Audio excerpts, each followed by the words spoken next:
Selamat pagi, Bapak, Ibu, dan saudara-saudara semua.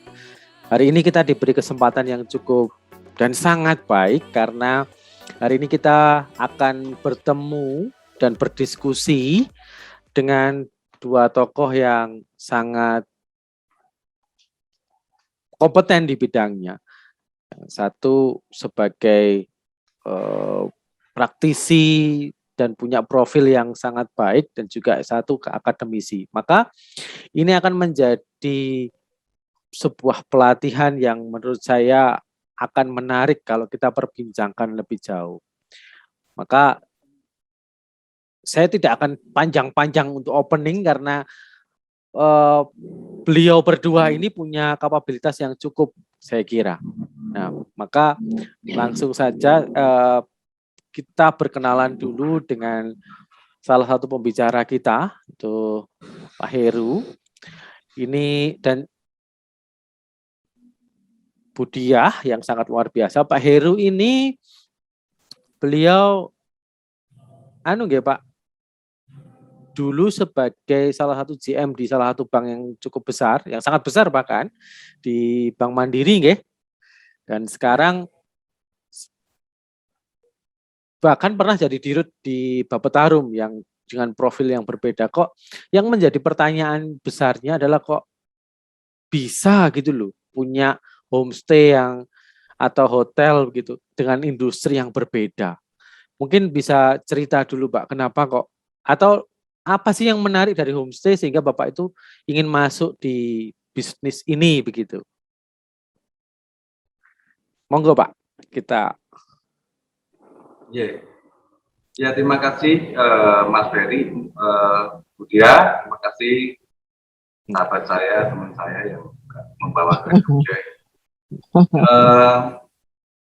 Mungkin saya mesti cerita dari mana ya, tapi mungkin saya akan cerita sedikit sejarahnya dalam gamelan.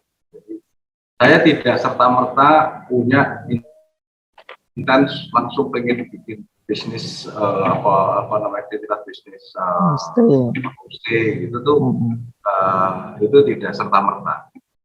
Jadi bermula dari keinginan bermula dari waktu saya berkunjung di Jogja dan saya melihat adanya satu rumah tua di Jalan Gamelan ini yang tidak terawat.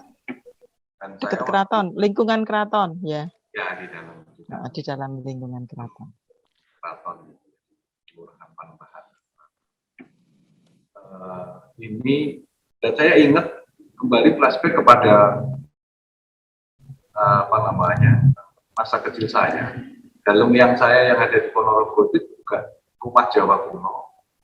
Tapi pada tahun 70-an juga dijual dan pada tahun 2000-an waktu saya ke sana ingin bernostalgia dengan anak-anak saya gitu. Rumah itu sudah jadi ruko. Jadi secara historis sudah hilang. Nah, makanya waktu itu iseng sekali karena waktu itu benar-benar iseng sekali ada tulisannya terus karena ya ada rumah tua yang dibiarkan mangkrak. Bisa dibayangkan saya itu karena waktu itu saya pulang pesawat jam 8, saya makan di Gudel Wijilan itu kira-kira jam 5. Jadi kira-kira setelah lewat rumah ini itu kira-kira mau maghrib dan saya masuk ke rumah itu maghrib dan itu bu saya mesti berdiri gitu. Bapak Mas Ferry, dia bisa bayangkan rumah ini itu sudah tidak berpenghuni hampir 2 tahun. Jadi, posisinya kosong gitu ya Pak? Ya, jadi tinggal. Di sini banyak rumah-rumah tua yang kosong ditinggal oleh para ahli waris.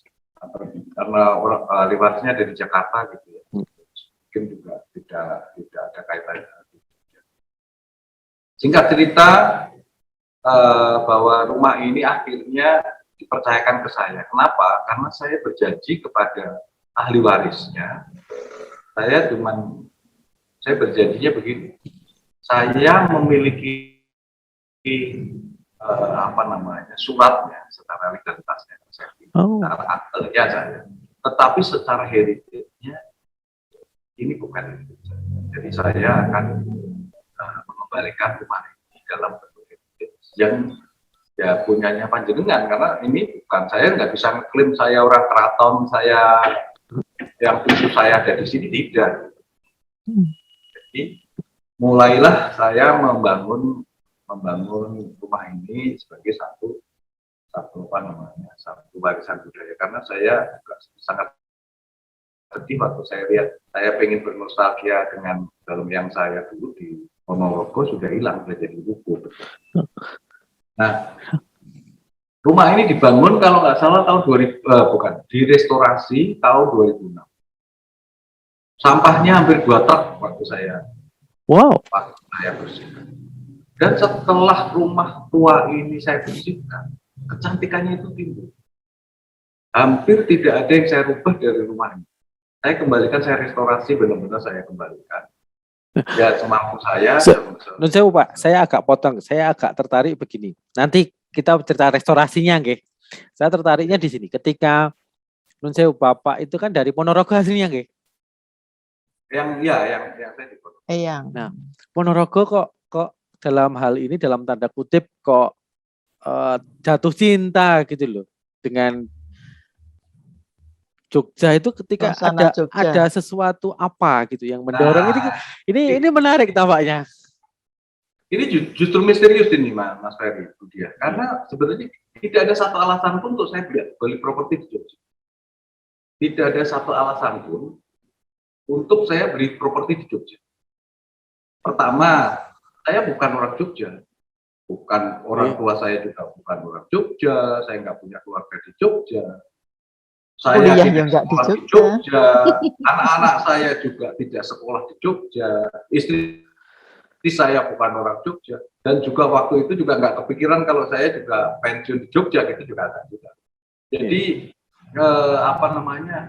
rumah ini hanya merupakan satu tautan hati aja bahwa saya melihat adanya satu rumah tua yang terlantarkan, dan saya yakin kalau bukan saya yang membeli, itu keyakinan pribadi saya ya, tentunya saya katakan pasti terjadi hukum, karena rumah ini pasti di jalan yang jalan gamelan itu cukup padat dan menjadi industri jadi untuk ruko itu pas, untuk aktivitas bisnis itu pas.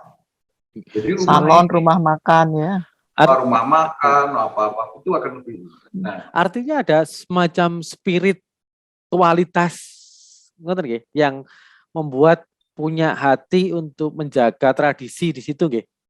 Ya, itu kira-kira gitulah ya, kalau kira-kira gitu ininya. Tapi ya kalau saya pakai bahasa saya aja, kalau itu kan nanti bahasanya bahasa terlalu tinggi gitu ya. Tapi saya bahasanya adalah bahasa nostalgia.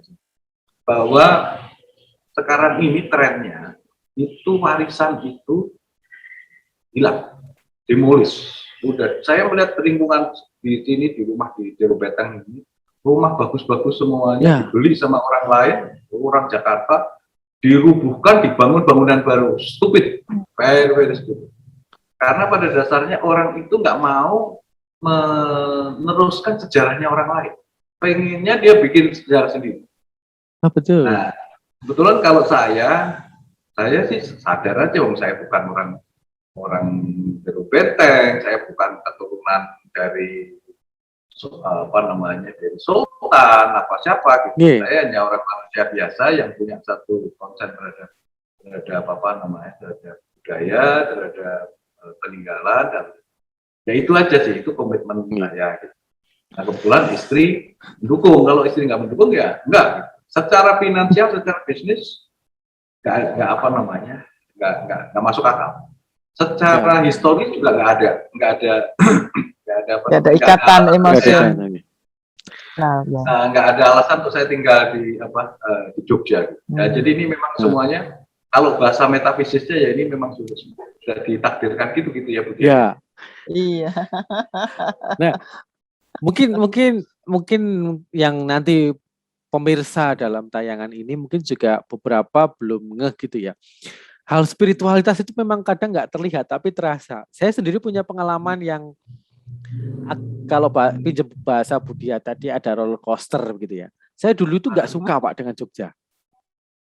Karena pengalaman saya pertama datang ke Jogja itu sangat buruk dengan adanya gempa itu 2006. Oh. Oh iya iya. Nah, tapi lambat laun karena mantan pacar saya yang sekarang jadi istri itu sekolah di Jogja. Nah, lambat laun berkenalan lagi dengan Jogja. Nah, spirit itu tampaknya mengena di saya dan akhirnya menjadi lama-lama mencintai, apalagi ketika saya mulai masuk di kampus Sanata Dharma ini, itu membuat saya semakin mencintai Jogja sebetulnya. Maka saya kemarin sangat tertarik dengan budayanya. Nah, yang menjadi menarik lagi bahwa ini kan akhirnya tidak hanya direnovasi ya, saya menduganya itu direstorasi, dalam arti tidak diubah secara besar, tetapi bentuknya sama, tapi di redesign gitu ya tempatnya, yang awalnya katanya banyak. Bukan di redesign ya Mas, mungkin agak sedikit dimodifikasi dalam konteks gitu. Misalkan rumah aslinya itu masing-masing kamar tidak ada kamar mandi. Ya kan, kamar mandinya orang Jawa itu rumah jauh banget gitu. Ya. Di belakang. Itu pasti di belakang gitu. Jadi kan, jadi sekarang yang saya lakukan adalah memodifikasi, tambahin kamar mandi, kamarnya tetap, cuma ditambahin secara ditambah fungsionalnya, tetapi secara hakikatnya tidak. Jadi kalau rumah aslinya masih ada sentong tengah, ada sentong kiri, ada sentong kanan, itu masih filsafatnya masih, hanya di masing-masing kamar itu ditambahi fungsi kamar mandi. Karena kalau enggak jualan dari sana ke sini udah tidak praktis dengan zaman yang sekarang gitu ya. Ya, akhirnya menyesuaikan dengan tidak hanya berpatok pada budaya, tapi menyesuaikan dengan kepraktisan ya Pak. Cuman lebih menariknya kok akhirnya memilih menjadi homestay, tidak untuk rumah tinggal misalnya, atau menjadi apa yang lain gitu loh Pak. Jadi galeri misalnya ya, galeri. Ya, betul. Jadi cerita saya itu kan seperti ini kan, kembali tadi saya sebutkan bahwa kembali ini saya dapatkan karena ada unsur melankolisnya ya, ini saya obat kecewa dengan dengan rumah saya yang ada di sana. Nah, saya waktu itu saya jadi kepikiran begini, banyak orang itu pengen datang ke rumah, ke dalamnya Eyang zaman dulu atau orang. Dan ini tidak terjembatani, kita mau gimana? Jadi ini enggak, makanya waktu dalam gamelan ini jadi kepikiran terus wis dadi opo, mungkin kita nggak ada di sini, arep disewake wong engko yo yang sing nyewa ngerti rawat kan banyak pernak-pernik karena kita ini ya kalau rusak bijian ini, jadi ya adalah kalau gitu kita tawarkan dalam gamelan ini sebagai konsep nostalgia orang atau orang yang ingin merasakan tinggal dalam suasana Jawa khususnya di Jogja. Nah itulah keraton, itu suasana keraton gitu. Nah itu konsep itulah intisari dari konsep homestay-nya dalam gamelan. Karena secara komersial dalam gamelan itu hanya ada 2 kamar utama, terus kemudian cuma 1 lagi pavilion. Jadi cuma 3 dan ya ada lagi kamar standar sebenarnya kalau untuk driver atau apa. Jadi cuma kalau dari sisi quote and quote komersialisasi homestay sangat tidak tidak masuk, cuman hitung-hitungan ekonominya nggak masuk. Ekonominya nggak masuk. Tapi justru ini bagian daripada yang pokoknya orang yang datang di sini merasakan tinggal di Jogja. Ya, di Jogja tinggal di rumah dia bernostalgia gitulah. Mulih lah istilahnya. Mulih gitulah nggih. Ya ini yang nanti kita bicara di dalamnya value-value nanti apa yang saya mau pesankan kalau orang yang mengelola homestay nanti. Kira-kira gitu Mas Ferry. Dia ada yang mau tambahin tuh dia. Nah, niki saya juga mau ke Budiah ini. Menariknya bahwa bisnis homestay itu kalau punyanya Pak Heru itu kan punya semacam value market yang Jogja sekali, gitu. Nah, artinya punya karakteristik yang cukup mengena bagi orang, baik itu orang Jogja sendiri maupun orang luar Jogja, apalagi yang ingin mengenal budaya Jogja juga. Yang di situ kalau kita lihat di backgroundnya Pak Heru itu kan ada pernak-pernik budaya gitu ya, ada pernak-pernik gamelan gitu. Nah, artinya kalau melihat bisnis homestay itu gimana sebaiknya untuk mengelola bisnis ini, Bu? Nah, itu mungkin frame yang kita bisa berikan kepada pemirsa hari ini. Ya, saya melihat begini, saya tertarik untuk mengajak Pak Heru itu juga karena dia punya visi tertentu berkaitan dengan dalam gamelan. Jadi mengembalikan zaman kejayaan dalam gamelan gitu ya, sehingga itu buat saya ini orang nggak ada bau-baunya Jogja kok begitu peduli gitu. Jadi saya sebagai orang Jogja sendiri itu ya heran tapi ya ikut berterima kasih bahwa dia ikut merawat budaya Jogja gitu. Tinggalan-tinggalan itu tidak jatuh ke orang-orang yang kemudian membangun menjadi hotel modern, apalagi menjadi toko atau menjadi salon. Kanan kirinya Pak Heru kan itu banyak yang jadi toko, paling enggak rumah makan ya. Kadang-kadang untuk rumah makan. Kalau tahu rumah makan ya saya berharap rumah makan itu sebagai pelengkap saja dari dalam gamelan sebagai homestay yang memiliki nilai heritage itu tadi. Nilai-nilai yang masih menjaga aura, suasana dan apa ya? Secara fisik maupun secara spiritual itu masih terasa banget di sana itu ya. Jadi saya beberapa kali juga pernah sempat jalan ke sana itu merasakan banget. Memang ya masih merinding kadang-kadang, tapi ya justru itulah yang menarik gitu ya. Itu yang membuat menarik. Kita kalau bicara tentang bisnis homestay, lodging gitu termasuk hotel-hotel berbintang, itu kan kalau hotel berbintang itu sudah jelas standarnya ada bintang 5 begini, bintang 4 begini, bintang 3 begini, dan itu standarnya sudah ada. Sehingga untuk menilai itu menjadi lebih gampang. Daftarnya ada. Lalu kalau itu ada berarti oke, ini masih boleh bertahan sebagai bintang 4, ini harus turun jadi bintang 3, yang bintang 5 tadinya bintang 5 harus turun jadi bintang 4 dan seterusnya. Artinya untuk menilai itu lebih mudah dibandingkan kalau kita melihat homestay, kemudian apa hostel, ada istilah hostel, ada juga sekarang yang ditawarkan sebagai istilahnya apa ya? Guest house begitu, ya, dan mereka tidak punya standar yang apa yang rigid ya. Sehingga pemilik itu justru punya ruang yang lebih luas untuk menampilkan apa yang diimpikan, visi yang dimiliki. Jadi punya ruang untuk itu. Dan itulah yang nanti akan menentukan apakah homestay kita ataupun ini diminati oleh orang. Ya, jadi ketika kita menentukan target market kita, tentu cara menawarkan juga berbeda, begitu kan? Kalau orang-orang yang masih bercita-cita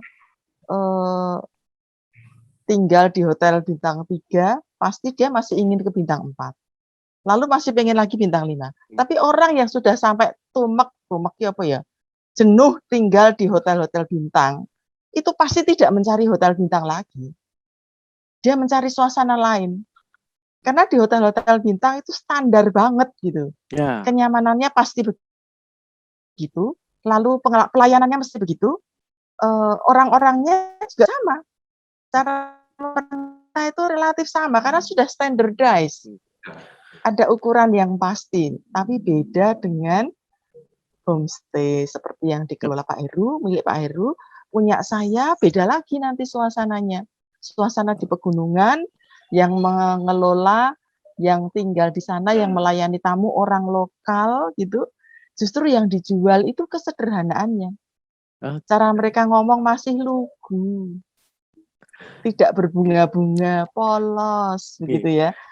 Dijak omong agak-agak enggak dong gitu ya. Itu justru yang kita tampilkan begitu. Tapi ada 1-2 hal yang saya enggak bisa ditawar. Kebersihan, kejujuran, dan pelayanan yang tulus. Itu enggak bisa ditawar. Ya. Karena sebagus apapun rumah kalau yang namanya toilet enggak bersih, ya enggak nyaman. Ya. Nomor 1 itu, harus selalu bersih. Seperti baru. Oke. Itu. Saya Ya, terus ya, sebelum silakan. nanti masuk ke itu ya Bu, yang saya buat menarik itu gini Bu, tadi kan ada suasana gitu ya, artinya ada atmosfer yang ditawarkan ketika Ya, mau membuat bisnis homestay, artinya ada ceruk yang bisa dimasuki gitu ya. ya betul. Dalam hal ini bisa jadi satu yang khas dari homestay itu sendiri. Misalnya kalau punya Pak Heru tadi kan dalam gamelan dengan ciri khasnya, sudah begitu orang dengar namanya saja dalam gamelan sudah langsung ini pasti bernuansa Image-nya budaya gitu ya. Jawa yang kental gitu ya. Ya, dengan budaya yang sangat kuat gitu ya. Dan di beberapa daerah juga ada yang seperti punya Bu Diah menawarkan suasana alam. Ada juga yang menawarkan suasana perkotaan yang urban begitu ya. Artinya harus punya nuansa yang agak berbeda kalau mau bersaing dengan hotel-hotel yang lebih besar. Artinya yang sudah settlement begitu. Begitukah Bu? Iya, memang begitu. Jadi memang kita mesti menawarkan sesuatu yang berbeda. Dan berbedanya itu tidak bisa lepas dari lingkungan di mana homestay itu ada. Iya. Ya. Jadi kayak tempat saya karena jauh dari keramaian, suasana sepi, maka dia cocok untuk orang-orang yang sudah jenuh dengan keramaian. Atau orang-orang yang justru butuh menyepi barang sehari 2 hari untuk refleksi, untuk melihat ke dirinya, untuk menikmati alam yang masih relatif murni ya. Suara-suara burung, suara binatang, jengkerik, orong-orong, tekek gitu ya. Ya itu, memang itu yang kita jual gitu sebagai pembeda dibandingkan dengan tempat lain begitu. Skip for a Pak while Heru juga gitu lah punya ya. itu. Pak Heru juga ada rumah di perbukitan Menoreh. Itu suatu saat juga sama aja dengan saya. Pasti akhirnya kalau ada permintaan ya jadi homestay juga. Lagi, ya. Iya. Jadi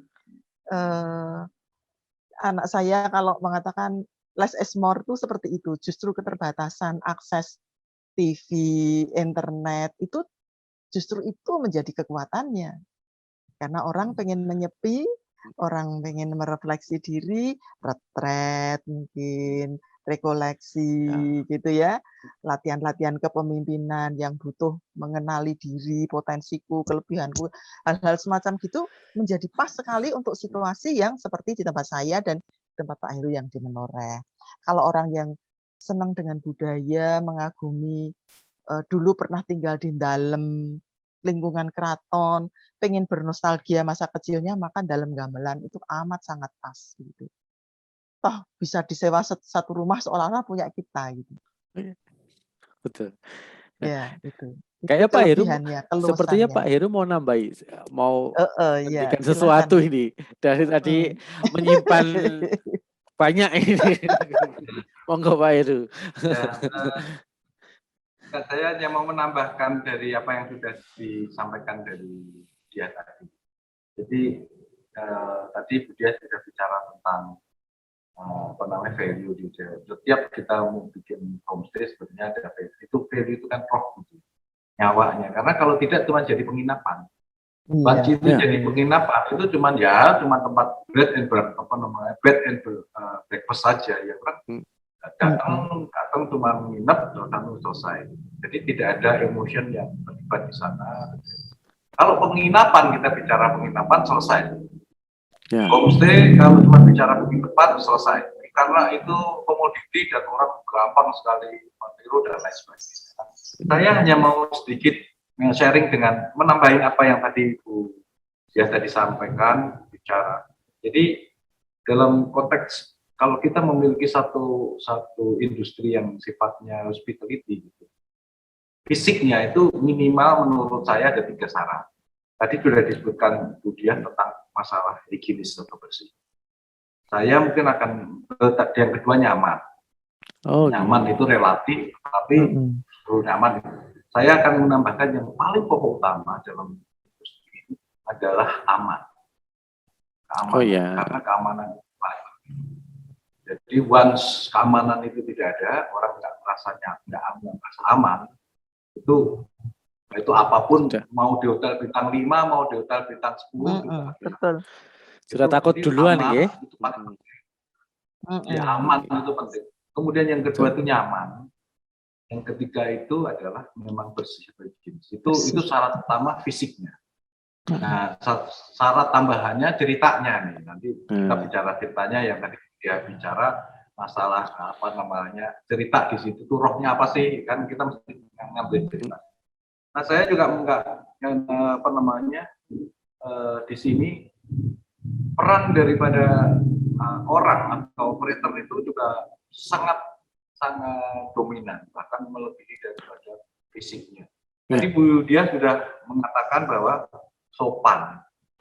Ini sopan, ini syarat utama dari pengelola. Jadi dalam pengalaman saya banyak orang kalau merekrut pegawai cuman dia sebagai pegawai nanti ya sopannya basa-basi gitu. Jadi orang yang sopan beneran itu seperti pegawainya Bu Dia di sana, walaupun quote and quote tidak lulus sekolah gitu atau ini, tetapi sopan itu datang dari hati. Dari hati. Itu refleksi yang nggak bisa di apa namanya. Nah, saya lihat di banyak pengurus homestay itu formalitas saja. Jadi ini bahkan kadang-kadang menunjuk kamarnya aja nggak mau. Nah, itu. Kemudian yang kedua helpful. Ini pegawainya itu juga harus helpful. Artinya ya bawain tas, ngasih tahu kamarnya. Itu helpful ya. Kemudian kalau kaitannya dengan homestay, itu petugasnya itu harus punya kemampuan informatif. Jadi kalau tamu didiemin saja, itu berarti kita punya bisnis bukan homestay, itu namanya penginapan. Orang cuma untuk tidur aja. Nah, padahal orang itu pengen, karena dia cuma sehari, itu pengen ditemanin sebentar, apa-apa. Ngobrol, bentar, ini apa. Tentang lingkungan terdekat tempat lingkungannya. itu.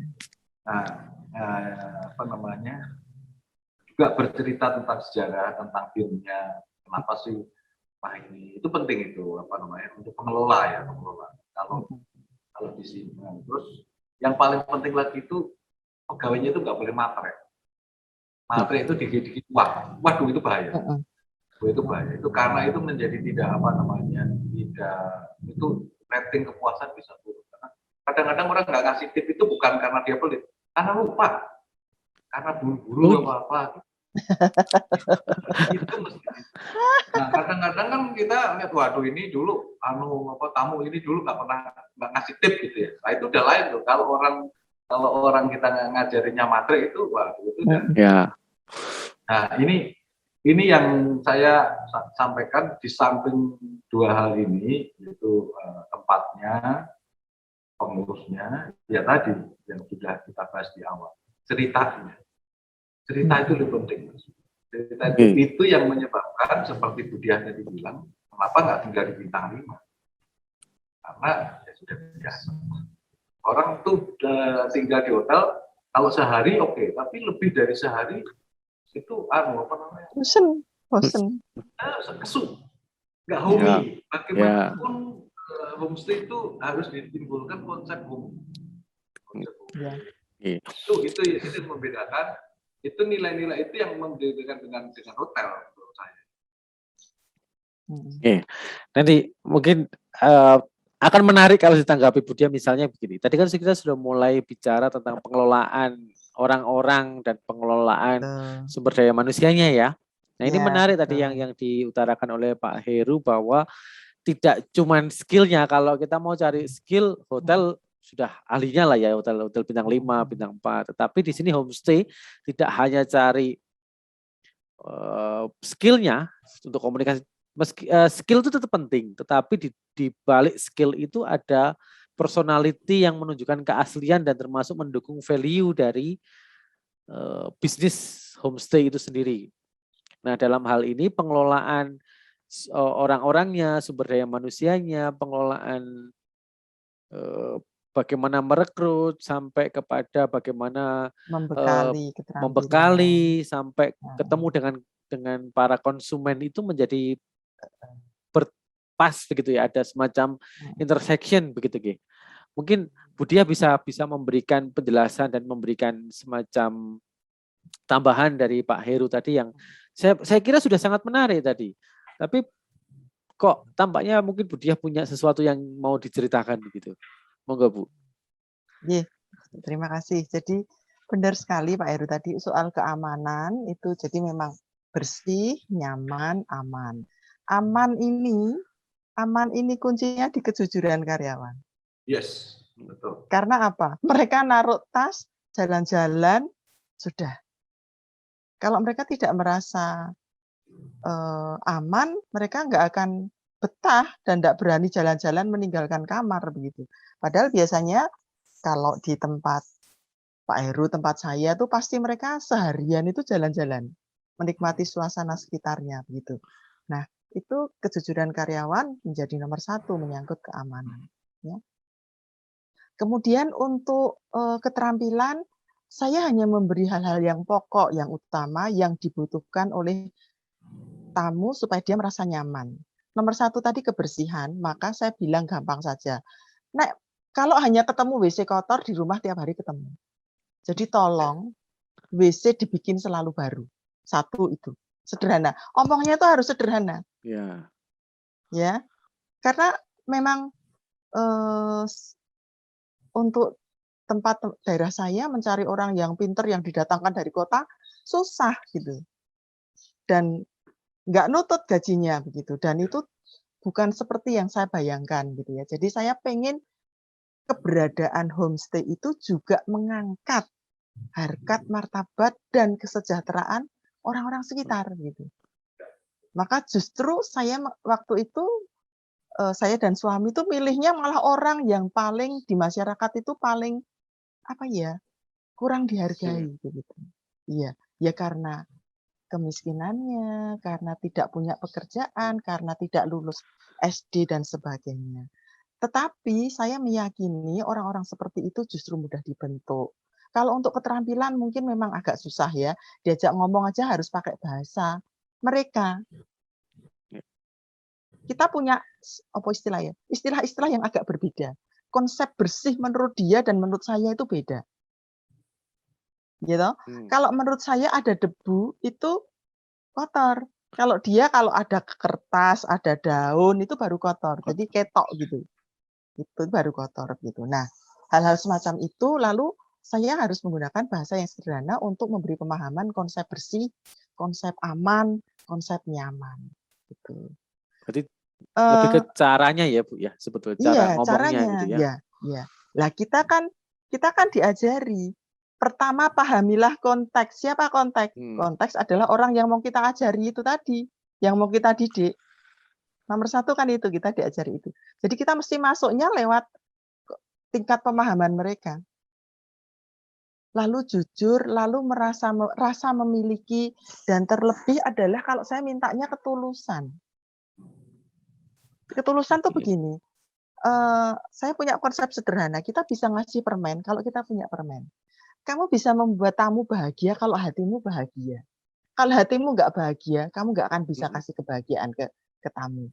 Aura yang sampai ke tamu itu pasti aura yang negatif. Kalau kamu memang sedang negatif, maka ketulusan, kemudian keikhlasan melayani, lalu rasa bahagia dalam bekerja itu harus dimunculkan. Artinya mereka harus menyenangi pekerjaannya. Saya sampai mengatakan begini, tinggal di tempat ini, di tempat saya ini, tinggal di sini menikmati semua keindahan dan fasilitas di sini, orang lain tuh harus bayar. Saya sendiri sebagai pemilik harus keluar sekian banyak uang untuk bisa menikmati keindahan tempat ini. Sementara Bapak Ibu bisa menikmati dengan gratis. Saya hanya minta merawat, melayani tamu, anggap ini rumah sendiri, dan itu tamumu. Perlakukan sebaik mungkin. Begitu. Jadi mereka lalu, oh iya ya, jadi mereka lalu merasa bersyukur bahwa saya berada di sini. Tetangga kanan kiri mengatakan, nek kowe iki saiki manggonmu ning surga. Oh. Dari tempat tinggal dia lalu bertempat di tempat saya. Kamu itu tinggal di surga gitu. Kurang apa gitu. Nah, lalu saya tinggal nambahi ketika dia cerita begitu, tetangga-tetangga mengomentari tentang keberadaan dia bekerja di sana. Lah ya, wong saya aja harus untuk menikmati rumah ini saya harus keluar duit banyak, harus jalan jauh dari Jogja ke Menoreh, saya bilang gitu. Lalu akhirnya mereka muncul rasa syukur, rasa memiliki, dan mereka happy bisa menikmati semua itu. Lah, semua yang dia rasakan sebagai nilai-nilai positif itu, itulah yang lalu tersampaikan kepada para tamu. Para tamu senang ngobrol dengan mereka. Nanti kadang-kadang diajak, kalau tamunya tertarik dengan gamelan, dia temani untuk melihat gamelan, diajari 1-2 gending yang paling mudah. Nanti tamunya surprise, loh saya kok bisa main gamelan ya ternyata kayak gitu-gitu. Jadi proses mendidik keterampilan itu memang butuh waktu lebih lama. Tetapi kita mesti menyentuh kesadaran utamanya dulu dengan cara yang pas untuk mereka. Dan menyentuh hatinya. Nah, iya. Ini itu yang sehingga ada rasa handarbani. Ya. Ini yang coba saya highlight, Bu. Memberikan dengan hati, mengkomunikasikan dengan hati supaya mereka juga memberikan hatinya untuk konsumen, kan nggih? Ya, betul. Jadi ini saya kira pendekatan budaya yang kuat di dalam, apalagi kalau kita bicara tentang Jogja, kembali lagi tadi ya karakteristiknya ya. Orang Jogja itu kan kalau disentuh hatinya akan memberikan hati yang lebih besar gitu ya. Nah ini tampaknya Pak Heru juga ada pasti yang punya pengalaman itu ya. Gimana Pak dengan model pelatihan yang tadi Bu Diah, sebetulnya kalau kita ngomong pelatihan kan banyak sekali sebetulnya. Tapi untuk mengkomunikasikan, memberikan arahan dan juga sebagainya itu kan dengan hati tadi. Nah, ada pengalaman untuk bisa di-sharingkan tidak Pak tentang hal itu? Ya, apa yang saya catat di sini persis sudah dikatakan sama Bu Diah. Semua ya, karena pengalaman kita hampir sama. Jadi ini terkait dengan karyawan ya Mas ya. Terkait dengan karyawan. Pertama adalah kalau kita bicara homestay ini memang menjadi buah simalakama. Banyak orang, ini banyak investor nih. Sekarang banyak homestay baru kan ya. Apalagi banyak sekali. Di dalam keraton ini saya lihat ya insya Allah sih dalam gamelan termasuk pionir loh. Sekarang banyak banget rumah-rumah dibeli oleh orang Jakarta, dibangun bagus dengan seleranya Jakarta, tapi terus kemudian dibikin. Yang mereka lupa adalah bahwa rumah adalah barang mati. Kita mengenal kalau bahasa Inggris ada home, ada house. House, maka itu barang mati. Dan kalau itu barang mati, kelihatan bagus toh, ya, cuma kelihatan bagus saja. Padahal kita harus menciptakan home, makanya homestay. Nah ini di sini memang jiwa. Jadi sebenarnya ini kalau saya bicara dari sisi pelatihan ini malah yang perlu dilakukan pelatihan itu justru ownernya. Itu paling penting. Ownernya ya. Pegawainya. Ini yang menarik. Justru ownernya dilatih dulu, Ge. Ownernya. Artinya secara mindset begitu, Ge. Bukan, owner Oh, itu harus bisa melakukan apa yang diperintahkan pada pegawai. oh Bicara oke. hospitality, bicara tentang complaint handling, bicara tentang bagaimana company menemani tamu, Kamu bagaimana ngobrol berkomunikasi. ya. Itu owner itu. Dan itu nggak bisa dikasih. Banyak orang menunjuk nih, misalkan GM atau manajer dari hotel. Manajer hotel bedanya apa? Manajer hotel itu job desk-nya jelas. Kalau homestay itu, kalau istilah tadi Bu Dia, dari WC sampai ke dapur, sampai ruang tamu, sampai ke ruang makan, dia mesti semuanya tahu. Nah itu bedanya kalau misalkan manajer hotel, kamu manajer apa? Manajer PR, manajer dapur, kamu manajer F&B, front food office, and beverage ya. punya spesifikasi kerja tertentu lah, nggih. Iya. Nah, kalau homestay nggak bisa. Iya. Homestay itu dari start awal greeting orang gitu. Datang. Nah, ini contoh paling sederhana ya. Nyebut nama. Yang kedua yang saya sadarkan di sini. Dia pernah di sini apa enggak? Mengatakan bahwa, aduh Bu, kok belum lama, nggak tidak sini. Itu orang tuh remembering gitu. Dia berarti dia diingat. Oh itu luar biasa. Itu statement-statement seperti itu mesti kita ajarkan dan kita sendiri lakukan. Jadi makanya saya bilang pelatihan ini utamanya harusnya malah justru yang owner. Karena seperti Bu Dia dan saya ini owner gitu loh. Ya. Ngajarin orang itu is not the way, tapi owner harus bisa menjalankan apa yang dia mau. Dia harus bisa kayak Bu Dia, memberi saya keteladanan. Bu Dia itu mesti sampai di menoreh sana ya resik-resik WC, kalau mesti Betul. dibuka WC-nya, Iya. dibuka kamar tidurnya, Nah, itulah namanya owner, karena critical point-nya justru ada di owner. Nah, menciptakan pegawai yang punya loyalty, punya satu kesopanan, punya ketulusan, itu juga nggak mungkin kalau ownernya juga nggak sama. Ya. Kita juga nggak hannes sama dia, nggak trust sama dia, nggak memberi kesempatan untuk dia berbuat salah atau membuat dia kreativitas dan lain sebagainya. Ya sama juga bohong gitu. Ya Bu Dia ya. Iya betul. Sederhananya leading by example gitu ya. Iya, keteladanan ya. Betul, keteladanan. Nah, ini yang saya bilang bahwa uniknya daripada mengelola bukan hotel standar ya. Tadi Bu Dia kan bilang bintang 5 itu ada standarnya kayak gitu aja. Greeting-nya ya kayak gitu, housekeeping-nya kayak gitu. Ini iya, sama di semua negara sama. Semua negara sama. Padahal banyak orang yang jenuh. Orang mau sesuatu yang sama ininya apa ya, sama seperti makan gudeg kadang-kadang juga lesehan. Ya. Itu nggak perlu, tidak harus. Kadang di dapur. Nah, kamar di dapur, antri, makan di Jogja, makan gudeg pawon, antri di dapur nggak benar. Tapi itu ceritanya, itu yang tadi saya bilang bahwa masing-masing punya rohnya itu. Nah, roh itu yang punya, ya yang punya. Jadi kalau dia hanya membeli house, bangunan fisiknya saja selesai. Saya yakin aktivitas itu hanya sifatnya kecuali kerja banyak ya. Kerja banyak kan. Kembali lagi ke membangun atmosfer tadi ya, dan spirit yang dibangun gitu ya. Ya betul. Ya, pertanyaan sederhana nih Pak. Saya agak mau bertanya. Ini kan memang dari hati dan seterusnya. Susah nggak sih Pak cari orang yang semacam itu di Jogja gitu Pak? Ini yang dibilang susah ya susah, gampang ya. Gampang-gampang susah. Kalau kita mau milih mana? Kalau saya, nah ini kalau saya catatan saya nih gampang kita pertama adalah bahwa untuk karyawan itu yang memang kita harus antara pas.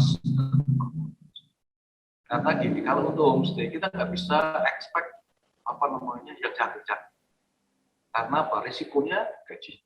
Padahal pendapatan dari homestay pun juga nggak standar, nggak recurring. Jadi memang yang paling reasonable adalah menggunakan tenaga lokal. Nah, kalau seperti tadi Bu Diah sampaikan, termasuk juga pengurus di dalam gamelan sini juga tetangga sini. Nah, dari start dari yang ada aja gitu. Itu yang paling penting. Karena yang kedua, karyawan itu harus serba bisa. Seperti tadi Bu Diah tadi sampaikan. Karena pegawainya cuma 3, pegawainya di sini pegawainya ada 4. Ya berarti dia harus bisa semua. Nggak ada job desk, walaupun ada job desk, tetapi at the same time dia harus bisa. Dia harus bisa nyapu juga, dia harus bisa ngikutin yang misalkan yang kerja di taman, yang ngurusin tanaman juga. Kalau ada tamu check out dan ada tamu masuk lagi harus ikut bantuin prepare. Yang misalkan bawakan tas. Iya macam karena sedikit, jadi semuanya harus bisa. Jadi semua harus bisa mengerjakan. Harus bisa bikin kopi, nggak perlu nunggu yang misalkan nunggu yang bikin kopi, wah udah kadung nolak, udah tamu nih gitu. Apapun ada ini gitu. Nah, ya tadi Bu Diah juga bicara tentang community development ya. Jadi memang memberikan kesempatan warga lokal untuk tapi intinya sih sebenarnya kalau dari sisi efisiensinya memang kalau pakai tenaga lokal kan nggak ada transportation cost, nggak ada transport ya benar. Dia juga ikut nitipin barang ini, nitip lah kalau orang Jawa bilang kan. Nah, saya mau message-nya mungkin ada 2 lagi ya. Satu lagi, bicaranya kita sebagai owner itu memang harus ada namanya toleransi. Oke, nah ini hal yang tidak prinsip. Kalau yang prinsip harus tegas. Di sini kalau saya cerita dalam gamelan aja, pegawainya ya ada up and down, tapi saya menggunakan dua pendekatan itu. Saya bisa mentolerir hal-hal yang sifatnya non prinsip. Tapi kalau yang prinsip saya nggak bisa tolerir. Siapapun dia orangnya, kalau memang ya sudah, monggo kita ada. Karena tadi Bu Diah sampaikan bahwa kerja dengan hati itu syarat utamanya senang. Karena itu diwongke, kalau orang Jawa bilang untuk merasa diwongke. Nah, kalau uang mau diwongke itu harus bisa dipercaya, saling percaya. Termasuk juga pegawainya harus percaya juga sama kita. Karena juga kalau kita kepada pegawainya sifatnya eksploitasi aja, ya, mana ada gitu. Ya. Mungkin itu Mas yang ini. Yeah. Artinya kan tidak hanya sekedar uang yang bisa mengikat para karyawan begitu ya, tapi ada hati yang diikat. Artinya kan juga bisa memberikan satu macam motivasi buat mereka bahwa ketika kita memberikan hati tadi misalnya dan dengan job desk yang seberapa berat pun mungkin mereka akan merasa senang untuk menjalankannya. Kira-kira begitu ya, Pak Heru. Nah, artinya motivasinya. Jadi kalau saya di dalam gamelan itu biasanya kami ada buku tamu, tamu dan buku siswa. Satu, kalau yang formal ya. Terus biasanya tamu itu akan membuat rating di web itu. Nah, saya biasanya regularly menyampaikan bagaimana tamu itu kepada hospitality-nya. Jadi saya melihat ternyata malah justru dalam gamelan ini mungkin lebih dari 70% itu nilai plusnya dari hospitality. Sedangkan artnya sendiri mungkin cuma 30%. Hospitality dari Bu Ibnu yang selama ini nemenin tamu itu luar biasa, dapat rating yang cukup besar. Dan buat pegawai sendiri, buat Bu Ibnu sendiri, itulah yang menjadi kepuasan kerja mereka. Kepuasan yang tidak bisa karena itu eksistensi kan. Soal eksistensi. Telepon lagi, orang mau lagi dapat telepon langsung. Ada Pak Jenderal yang telepon langsung, ada bintang film Nicholas Saputra yang telepon sendiri.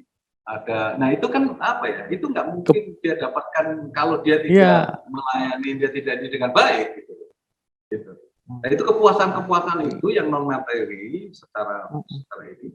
Tetapi itu kalau memang itu hal yang value-nya besar sekali. Ya. Pegawai. Iya, untuk orang-orang merasa menjadi bisa terkoneksi dengan orang-orang, mungkin orang-orang yang dia kagumi, yang dia anggap orang berpangkat tinggi, orang penting, ya kan bisa akses langsung. Itu kan sesuatu yang buat mereka membanggakan. Nanti cerita ke anaknya, ke tetangganya, ke temennya di rumah itu ada sesuatu yang ya ibu elek-elek ngene tapi ibu melayani ini, dan mereka kembali lagi ya kayak gitu-gitu tuh. Itu sesuatu yang non materi tetapi nilainya jauh lebih tinggi. Justru itu yang mengikat ya. Apalagi kalau tadi ketemu artis begitu nggih, orang-orang penting ngoten nggih. Wah, ini iya, betul. Artinya ada values lebih ketika kita bicara tidak hanya uang nggih. Apalagi ya tapi pendekatan dan budaya tadi. Nah, ini menarik sekali sebetulnya ketika kita bicara kompensasinya tidak hanya soal duit, gitu, tapi soal hati dan kedekatan itu tadi. Merasa dekat, merasa mencintai pekerjaan, merasa diuongke dan seterusnya. Ini kan pendekatan-pendekatan yang kultural sekaligus pendekatan emosional gitu, yang tentu di tempat lain belum tentu sama. Misalnya kita bicara hotel bintang 5 begitu ya. Kan pendekatannya profesional. Artinya kompensasinya akan diukur dengan ketika kamu kerja baik, maka kamu akan mendapat kompensasi yang baik.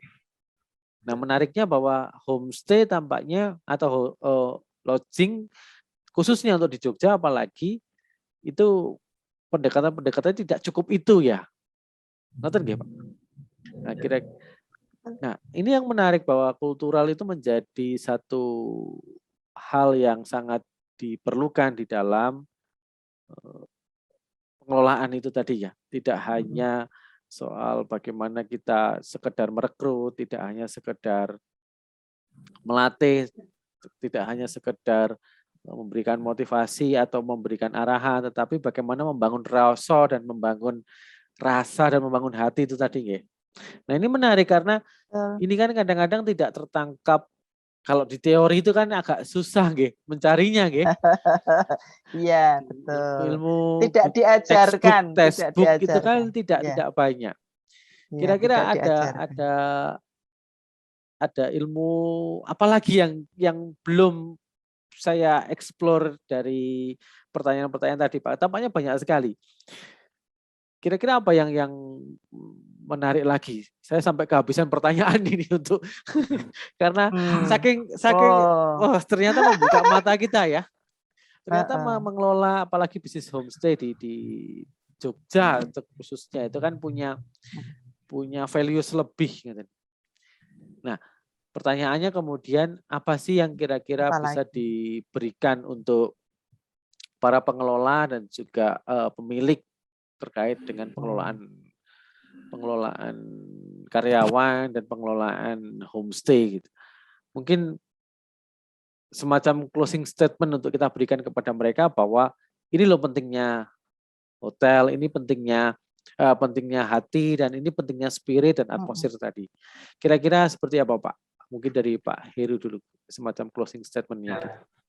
Jadi pertama sebenarnya pada saat saya buat sebentar, saya ini sebentar Pak Heru. Ada sesuatu yang kita lupa, makanan. Nah, tuh Pak Heru padahal sering banget itu menjamu tamunya dengan makanan-makanan yang wis keraton banget lah, itu banget lah itu. Pak Heru biar cerita deh. Pak Heru gimana itu? Nanti saya kira kok saya agak luput di situ tadi.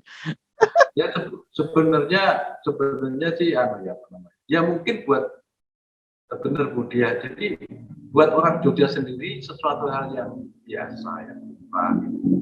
Tapi buat tamu maksudnya termasuk juga orang Jogja yang sudah lama juga di luar Jakarta itu surprise. Jadi makanan khas Jogja. Pokoknya ya Jogja banget ya. Saya di sini tamu itu selalu kita kalau pagi selalu kita suguhi namanya jamu.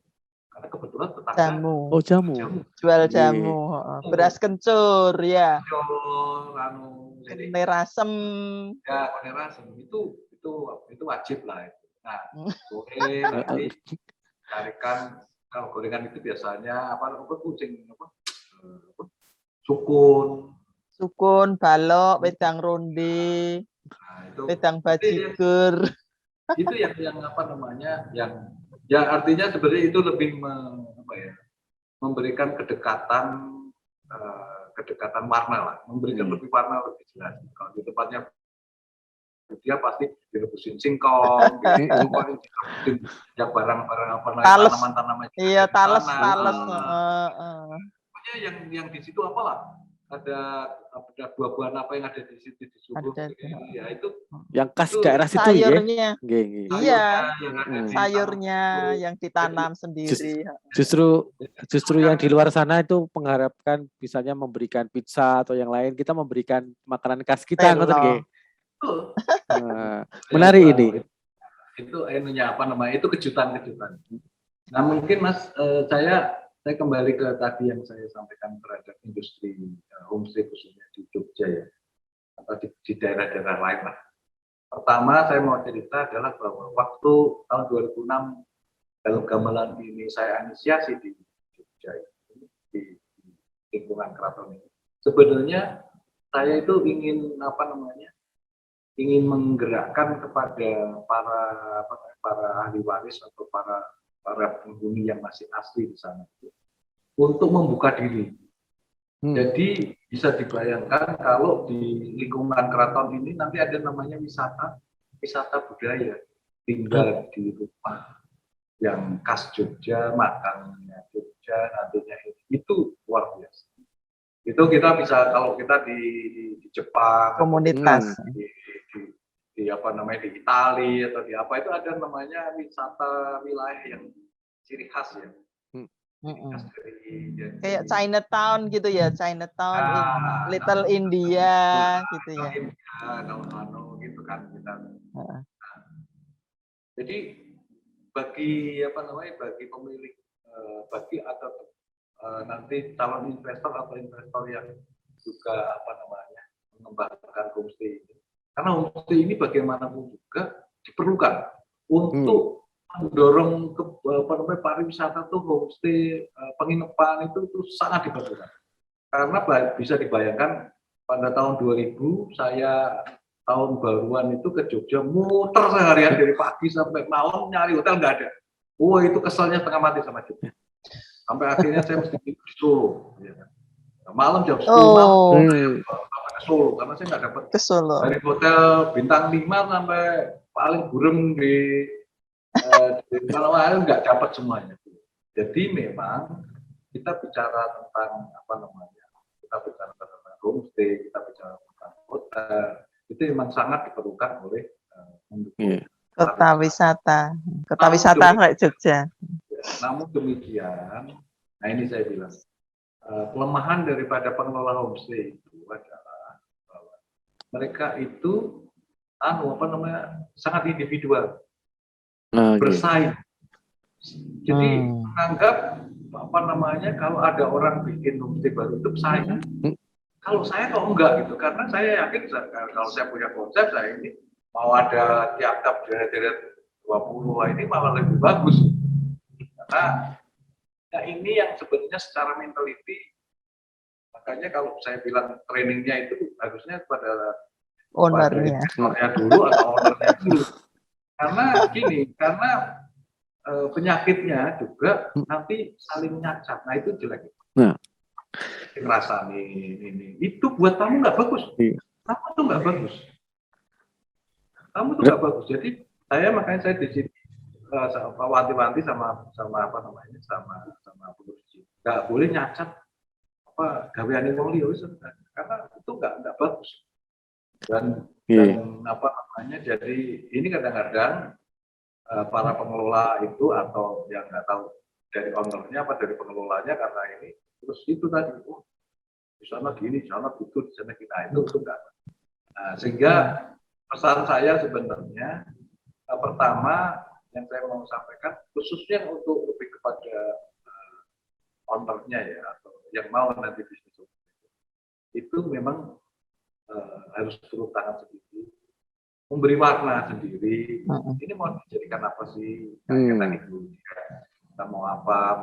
Boleh terserah aja dia. Karena ini warnaku, ini warnamu. Di sana. Oh kalau mau di sana. Kalau mau saya di sini prinsipnya kalau di dalam gamelan itu saya bilang sama ini di sini ya, pengurus di sini, uang bukan segalanya. Ya. Kamu boleh mengusir tamu kalau memang tidak sesuai dengan karakter. Tamu yang ada di sini punya ciri khas ini.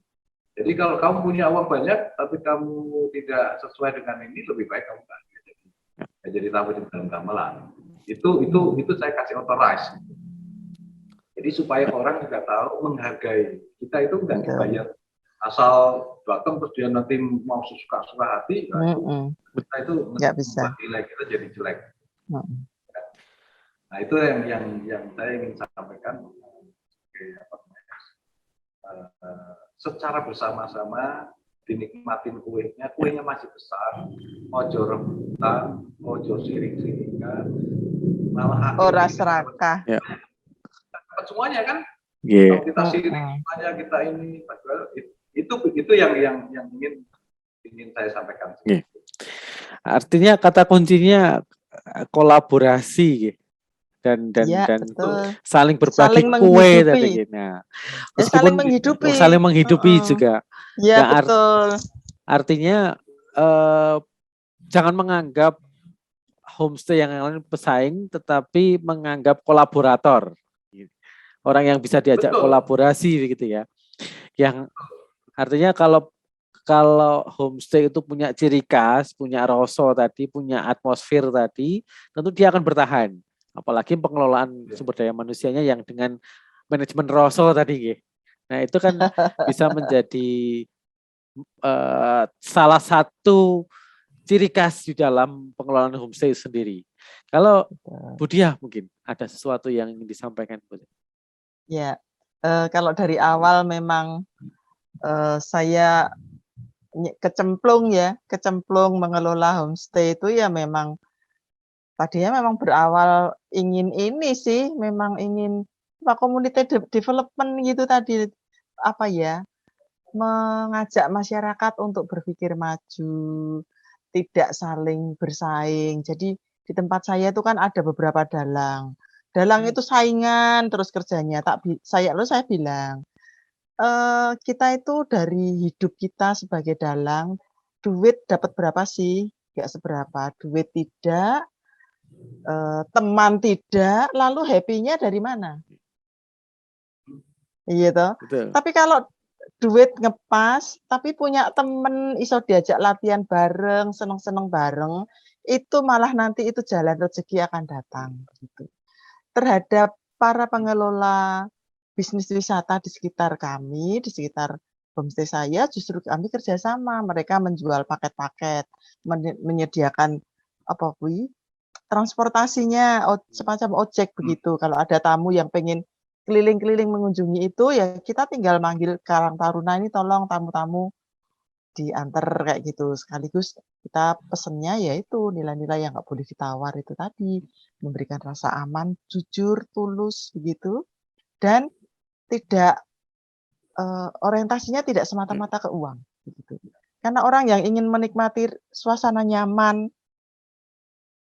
dan rileks itu ya mestinya jauh dari itu begitu loh. Yeah.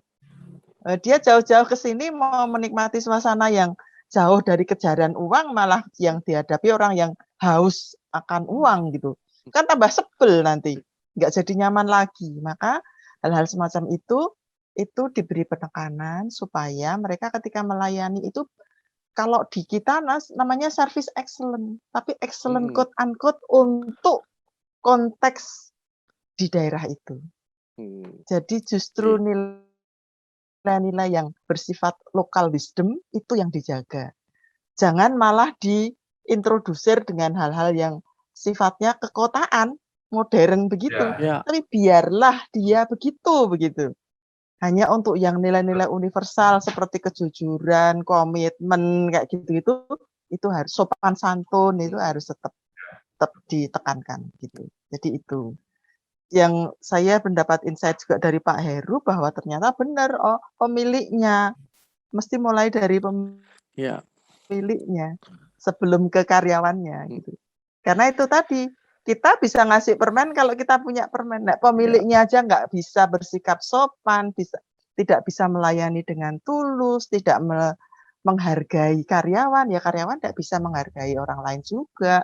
Makanya persis seperti di apa itu pusat permainan dunia itu apa jenenge Pak? Lanjut. Permainan-permainan itu loh yang di negara-negara kayak Singapura ada, kita belum ada malahan. Disney apa gitu. Lah, Disneyland ya.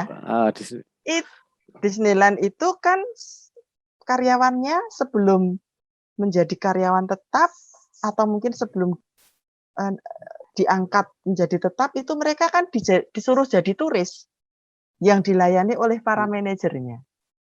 Jadi dia bisa merasakan pelayanan yang enak di hati itu kayak apa, itu dia bisa merasakan. Nah, kemudian dengan pengalaman dilayani, mereka disuruh melayani. Nah, ngene iki gak enak ya jangan lakukan itu gitu ke tamumu. Kalau begini kamu merasa nyaman ya perlakukan tamumu seperti kamu diperlakukan. Jadi memang yang namanya rasa itu butuh konteks, tidak ada di teori. Ya. Harus dilakukan di situ baru muncul dia. Gitu. Maka ya harus dirasakan dulu baru kita bisa mengatakan service excellent itu kayak apa. Intinya ini tapi rasanya piye nggak ngerti ya nggak bisa dia melakukan. Ya, jadi itu closing dari saya. Terima kasih. Ya, saya kira ini menarik sekali. Sebetulnya ada banyak sekali yang mungkin bisa kita bahas gitu ya. Tetapi lagi-lagi mungkin durasi yang kalau terlalu panjang kan juga nggak enak. Intinya begini, kita bisa mendapat values yang lebih ketika mungkin kita mendapat ilmu dari jauh-jauh sana dengan teori segala sesuatu ya, tetapi tidak melupakan yang kultural tadi. Apalagi orang Jogja yang punya rasa, punya olah rasa, termasuk juga pendekatan spiritualitas yang tinggi tadi, itu juga harus dikembangkan lebih jauh gitu ya intinya gitu. Kalau saya boleh menarik dari ya dihidupi, intinya dihidupi. Dan termasuk dihidupi. Kalau kita bicara tentang manajemen homestay untuk khusus karyawan gitu ya, yang harus dibenahi pemiliknya dulu. Baru dan rasa dari pemiliknya dulu itu. Baru kita juga, si pemilik itu bisa memberikan rasa kepada pengelola, pengelola memberikan rasa kepada karyawan memberikan rasa kepada konsumennya begitu gitu. Akhirnya kan kepada tamunya, akhirnya menetes kepada spiritualitas dan budaya itu sangat malah menjadi lebih kuat. Kira-kira itu yang menjadi menarik dari pembicaraan kita. Nah, ini kan kadang-kadang secara teori ini tidak kita dapatkan. Nah, mudah-mudahan ini kita semakin banyak yang mendengar ini, syukur-syukur nanti siapa tahu Pak Menteri bisa mendengar ya, supaya bisa belajar dari Jogja gitu ya. Malah menjadi menarik karena ya Jogja ini termasuk ya itu di awal kita pernyataan Pak Heru tadi, Jogja itu menarik, membawa rasa kangen tersendiri. Nah, termasuk pariwisatanya, bagaimana kita kolaborasi gitu ya. Baik, terima kasih Pak Heru dan Budiah. Ini pengalaman yang sangat menarik. Mungkin di lain kesempatan kita bisa ngobrol-ngobrol lebih jauh. Terima kasih untuk insight-nya tentang manajemen rasa terkait dengan homestay dan juga hospitality. Kalau tidak ada rasa, maka kita nggak bisa memberikan rasa juga kepada tamu tadi. Kata kuncinya ada di rasa gitu. Nah, ini yang menarik. Ini khas Jogja sekali. Meskipun dengan segala kekurangan dan kelebihan. Termasuk kalau kita bicara kekurangan orang Jogja itu suka ngerasani tadi yang sempat disinggung oleh Pak Heru. Ya itu. Itu yang ngerasani tadi itu.